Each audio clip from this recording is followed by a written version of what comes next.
My name is Malak Hassan Darwish. I'm Lebanese from Lebanon, from the south. It's called, my town is Nabatieh. I am the youngest of 4 siblings. My 2 older brothers, they moved on, they went to college. One of them came to New York and the other one went to Russia.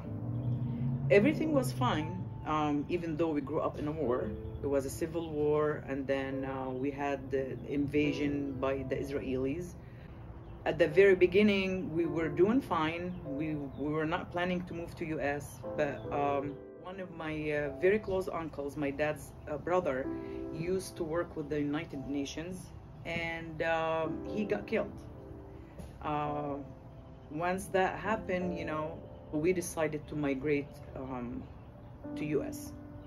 So my brother had this idea that there was greater things, that although Venezuela at that time was, the economy wasn't bad, that if you work hard and you went to school and then you got a good job, you were able to make it and then have a good life.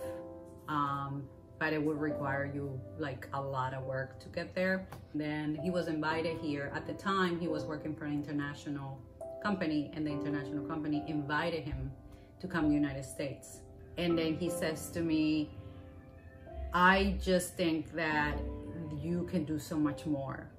And then he made a proposal that I will come here, that because he was doing well with work and he was having a good life and he was able to support his family, that maybe I'll be the first one to come.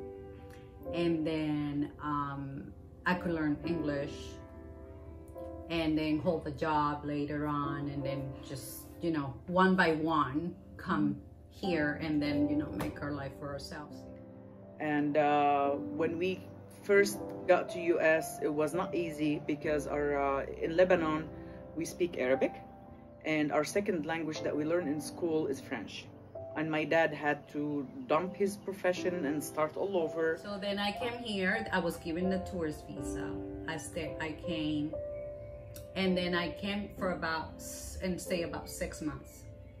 So while my brother was working and traveling and stuff like that, I would help him with my nephews during the day, and at night I would go to a high school to learn English. We had to work very hard. We went to school. My younger sibling and I, we all went to school. We graduated, and we're very thankful to be in this country because it gives us the freedom, the opportunity, and all, the good life. I made a proposal to him that while I was coming here, that I wouldn't live with him, that I would live with an American family, and that American family didn't speak Spanish, then I would put in practice what I was learning as the language, and I will force myself to absolutely have to speak it, because that was the only way we were going to understand one another. While I was working for them during Monday to Friday, at night, they allowed me to use the car to go back to school and continue to take the classes at night. So during the day, I was taking care of the little girl and taking care of the house and making sure everything was fine. And at night, I was going to school. And I did that for 6 months. It was, I remember the first year being here, it was very hard because I had to learn English. I didn't speak a word of English. When we moved to Utah. That's where I went to school. And the people there were very patient and very friendly and very helpful. I knew that if I didn't have the language, I wouldn't be able to hold a job. The hardest part was the language barrier because we didn't speak English. So that was the hard part. Other than that, actually, we felt peace because we knew you go to bed, you wake up the next morning. If you're walking to school, you're not going to hear bombs. You're not going to see fighting in the streets. It's safe. I didn't want to be a housekeeper for the rest of my life. Also, I didn't want to be a nanny for the rest of my life. I had great ambitions. So for me, it was just the little steps. And then I put myself with goals. We were happy because we knew we were going to a safe place.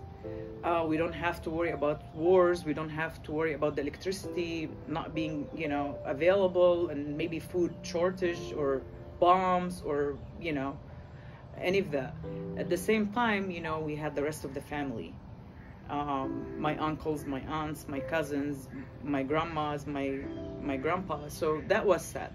Did I felt alienated? At times, definitely. You come across people that look at you like, you know, you're less than a human. You look at people that may put you down. You'll find people that just feel that you're here to take away from them. But at the end of the day, you have to be true to yourself.